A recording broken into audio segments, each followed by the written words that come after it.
Hi, welcome back. My name is Sunil Robert, and welcome to the show entitled Comeback Stories with Sunil Robert. Like I said, the word comeback is a dear word to me because that defined my life. All my life, I was always trying to explore this whole subject of comebacks and present my life story through this vision of comebacks. We discussed purpose as this final endpoint of our life. But often we realize that vision is the beginning point of this whole purpose business. If you really want to live a life of purpose, it starts with a clear vision. So I wanted to add a couple of layers to this in insofar as what makes your life worth living. The first element that makes life worth living is love. Is love.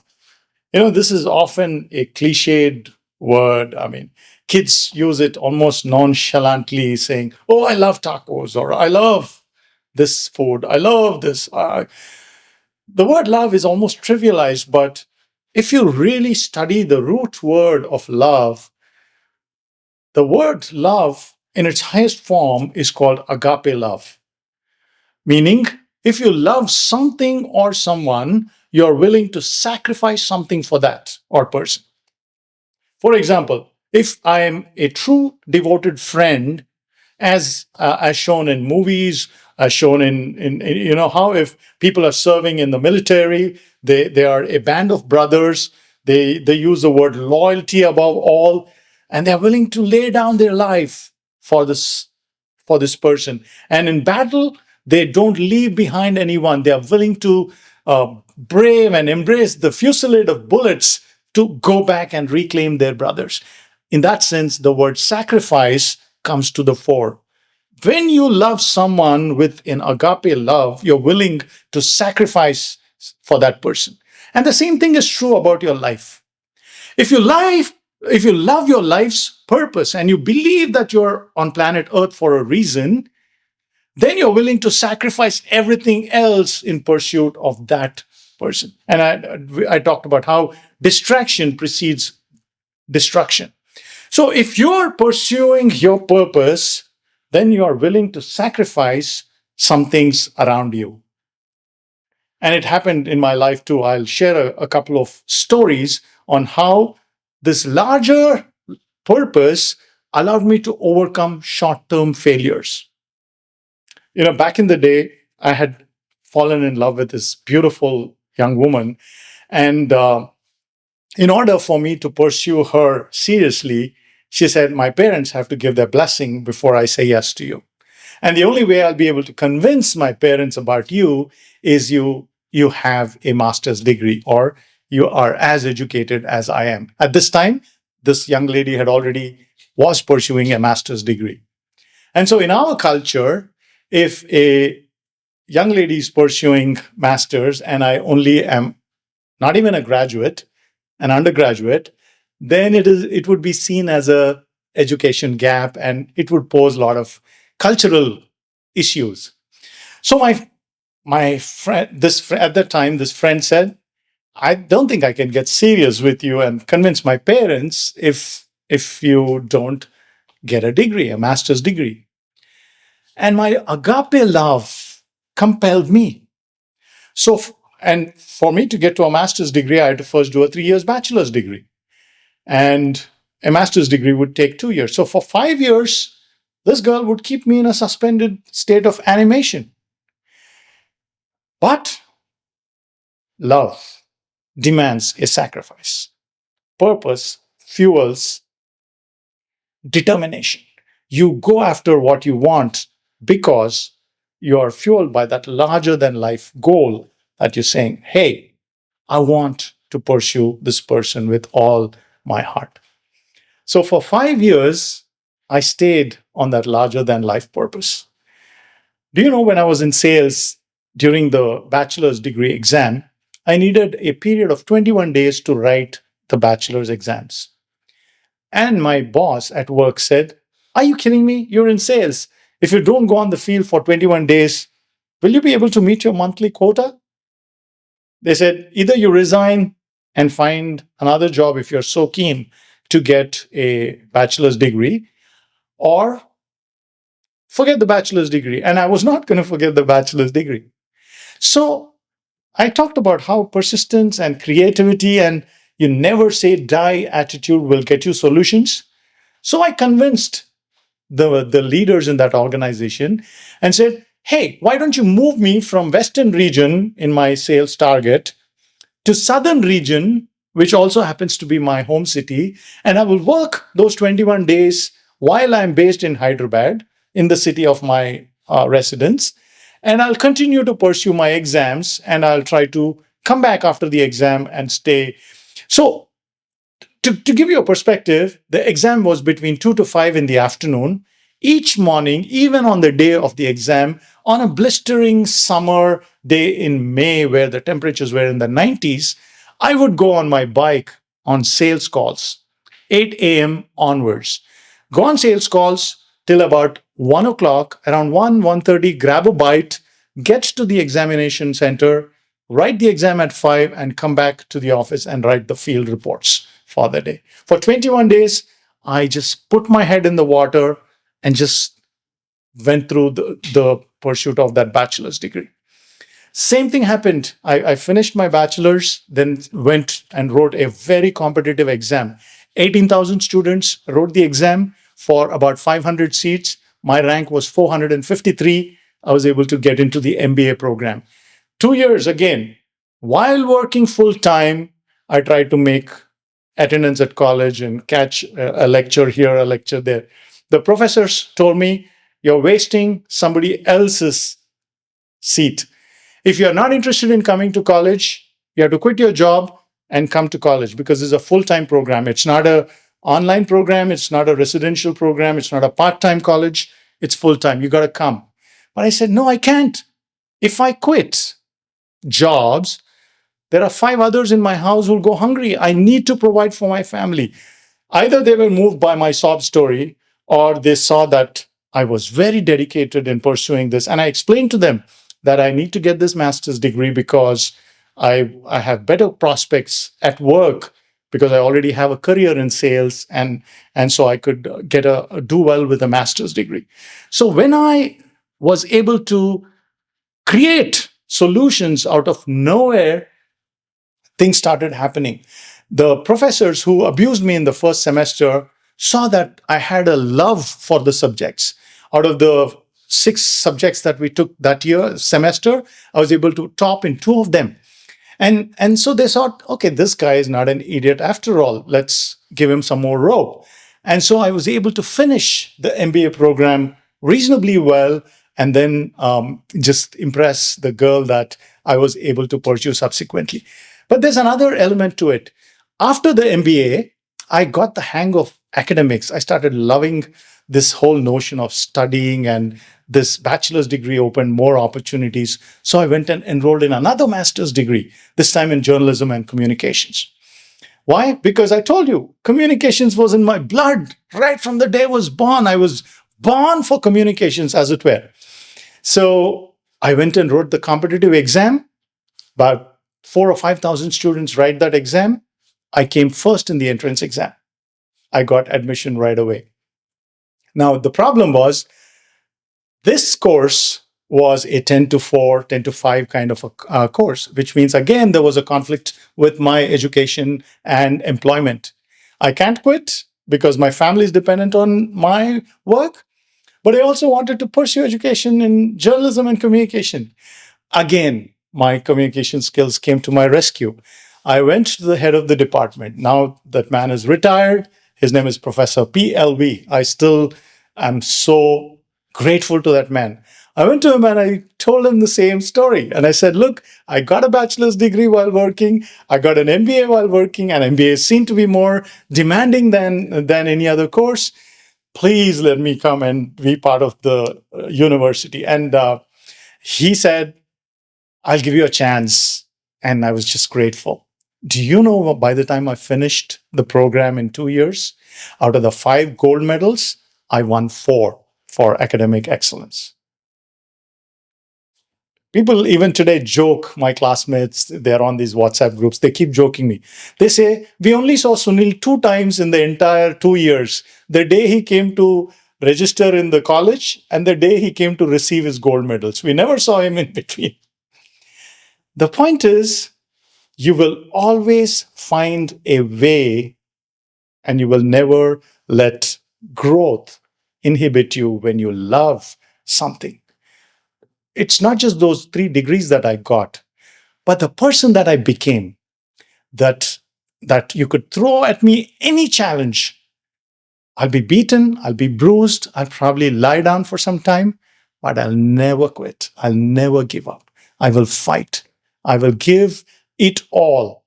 That started coming home with a regularity. As a result, when I went into a corporate or when I go into another setting, I was like, I could do anything. That confidence that almost borders on arrogance, that almost lifts your spirit up, sets you up for achieving great things. The degrees opened such doors for me that I became unstoppable. I got into radio. I was a live radio jockey for about 5 years, despite having a full time job. I used to get into trouble at work because I used to vanish for a few hours at a time. But then again, I used to tell them, look, I've got this awesome radio assignment and I can't choose either or. You got to make it happen. They used to, of course, abuse me and they used to, grumble and they used to complain and all that. But as I was pursuing more and more opportunities, more started opening up. I wrote for Encyclopedia Britannica. I wrote for some of India's biggest national newspapers because I was unstoppable. Growth, when it is driven by love, you'll sacrifice everything and you'll pursue it because it becomes a labor of love. Growth is a labor of love. What's driving you? What do you love so much that you're willing to do for free?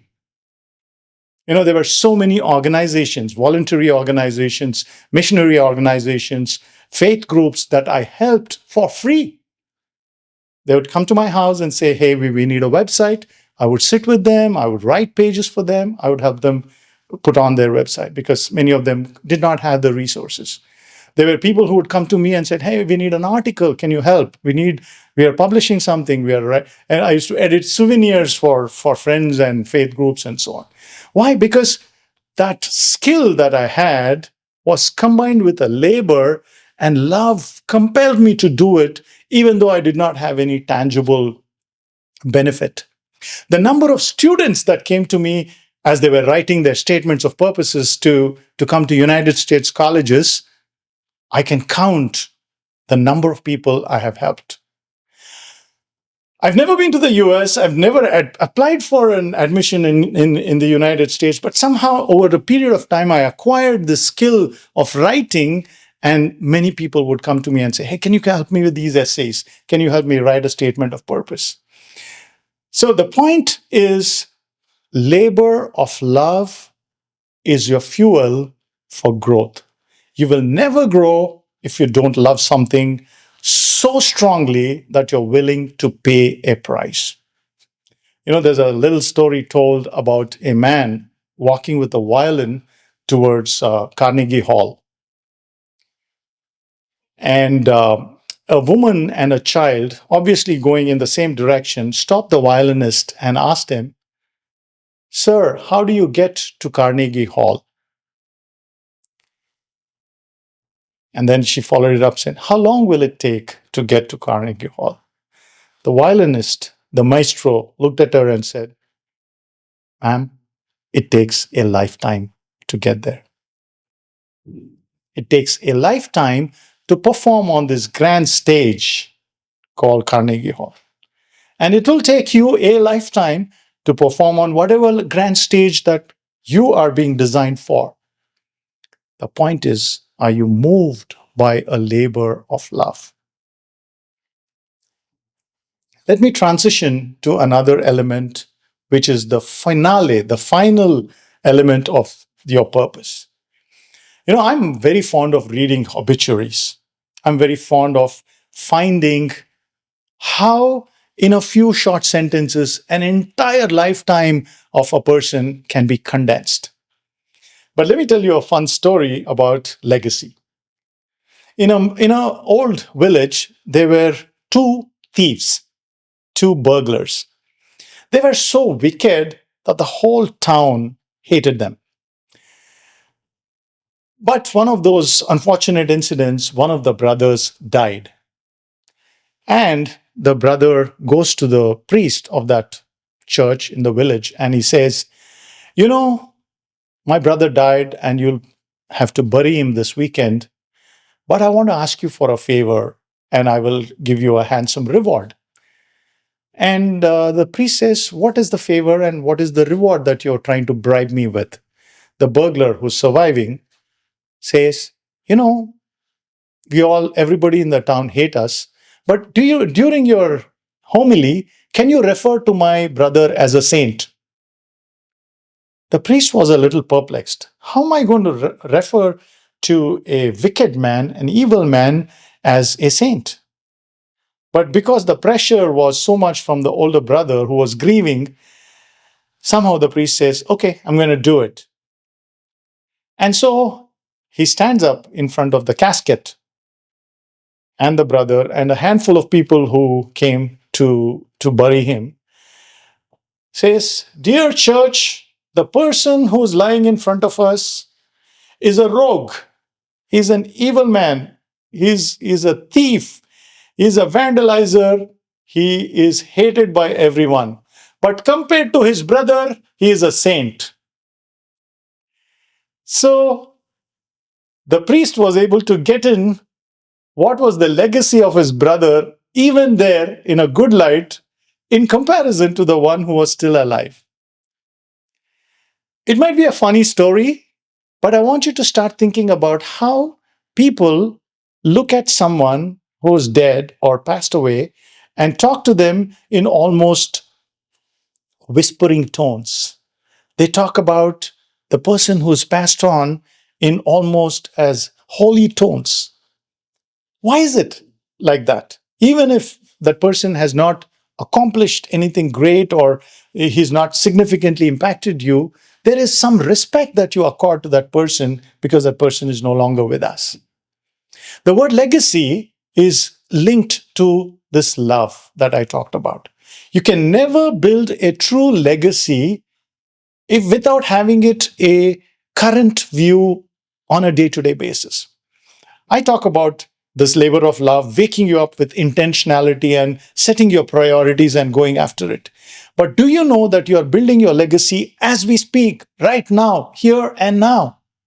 What you do now determines what you did last week. What you did in the next few seconds of the day and towards the evening will determine how you look at tomorrow.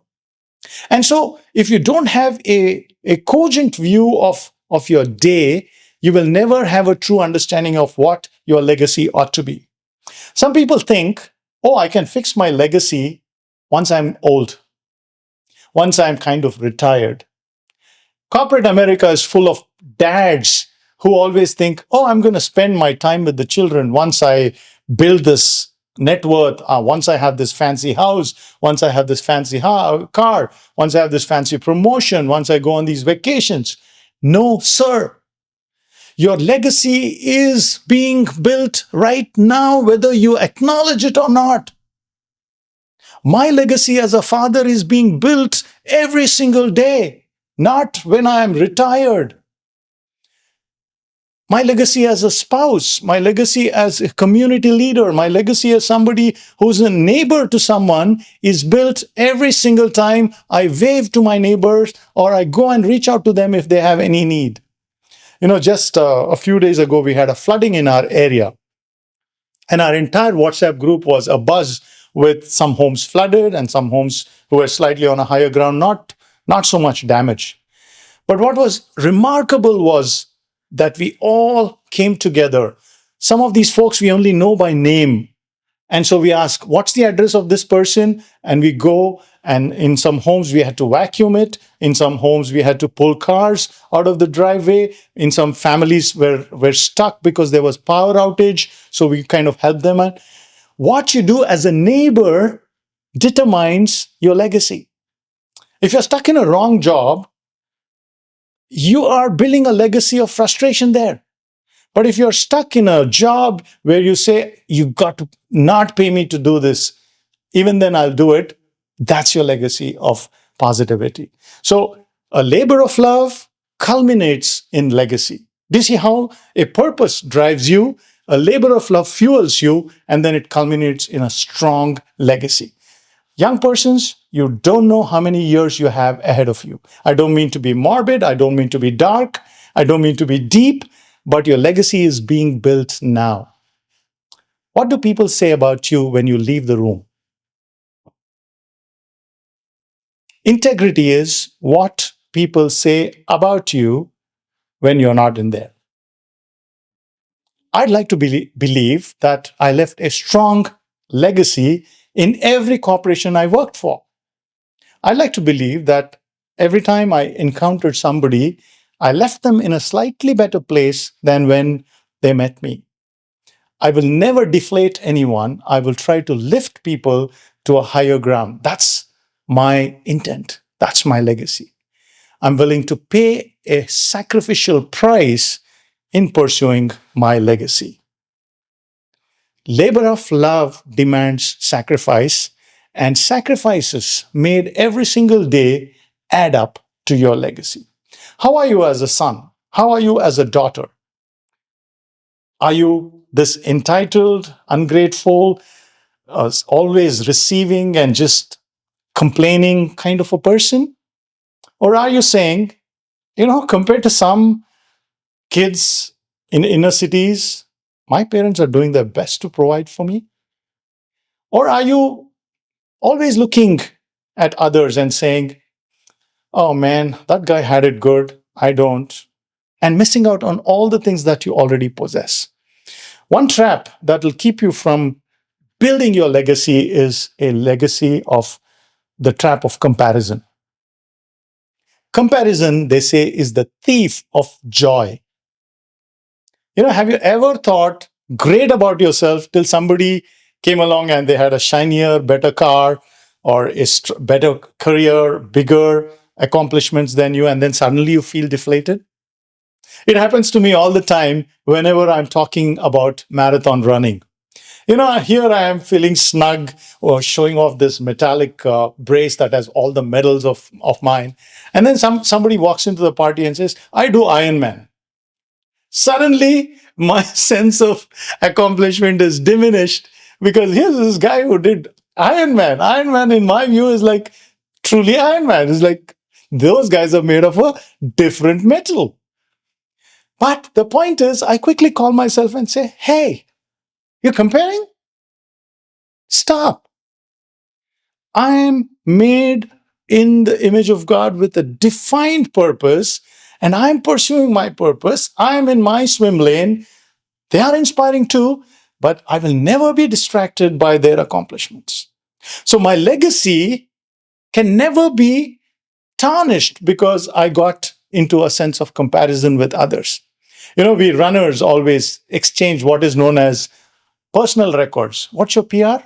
How much, what's the fastest you've ever run? It's more like an insider vocabulary of what's your PR. I've run marathons under 5. I've also had some really tough marathons which were closer to 6 hours. But I'll never let my personal records define me. Because as far as I'm concerned, every time I start out at a marathon line, what matters is not the record, but whether I was able to finish it or not. Let me conclude with one small story. I traveled to Amsterdam in the year 2014 to run the Amsterdam Marathon. I had heard so many great things about that city.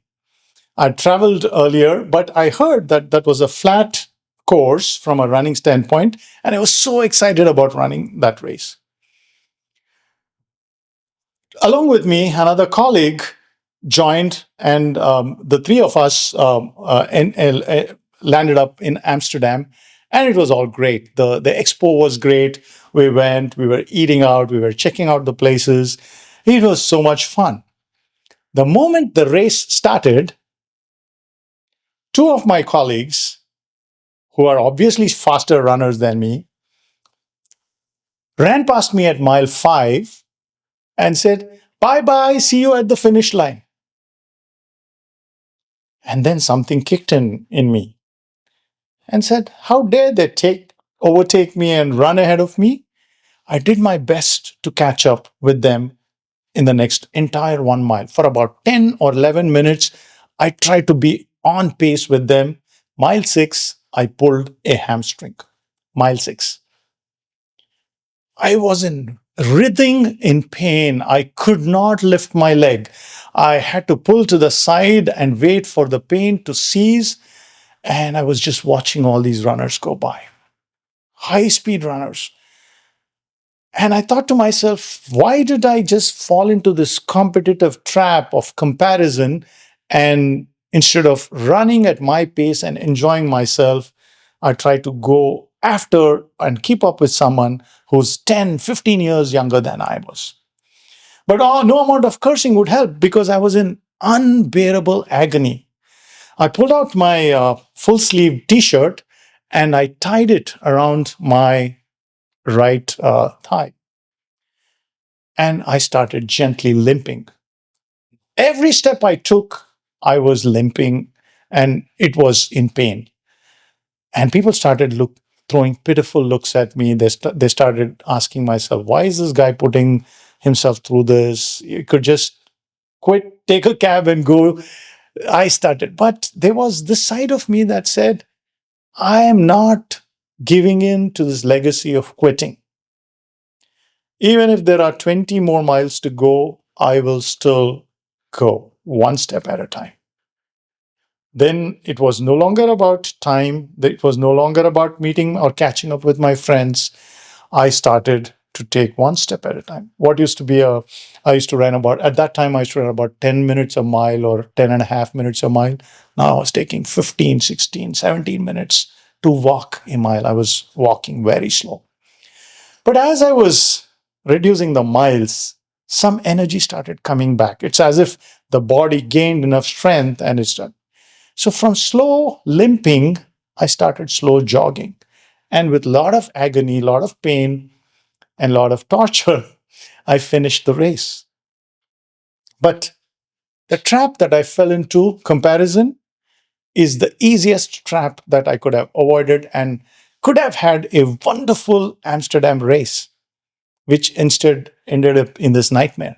But even though it's a great story to tell, the trap is the thing that I'm warning everyone around me and myself too. It's very easy in this world of social media to be drawn into comparison with others. You open your feed, you see your friends.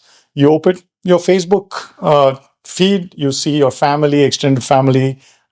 If you're not guarding your swim lane, you will turn your eyes into getting distracted. And don't believe that their lives are as shiny as they make it out to be. We live in this world that is filtered. We live in this world that is augmented by AI, and they're just trying to create this illusion of success. But it's not really it's just that it's an illusion. But if they are truly successful, sure, by all means get inspired, but find out your legacy and work towards your legacy. So, purpose, labor of love will result and culminate in a defining legacy about you. What do people say when they think of you? What do people say in your absence? And what do people say when they come to see me finally in that open casket? To me, that I did well, that I did my best, that in the process of doing what I could do, I brought joy to people around me. I brought a smile on people's faces. That to me is my legacy. What's your legacy?